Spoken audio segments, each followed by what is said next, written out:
So you can see it's a pretty dismal wet day, mid-June here, 2018, Northern Virginia.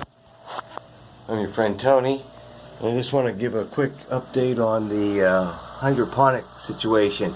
I put in a second bubbler, second air line here, and I turned it up to full, and then I increased the amount of nutrients to the next level.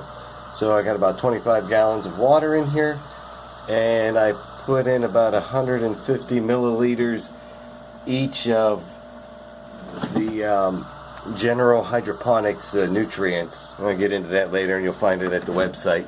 Because I got these plants going here. I don't have any microgreens in here right now, but I want to see if I can start boosting growth, switching up the amount of nutrients, increasing it, and let's get some production.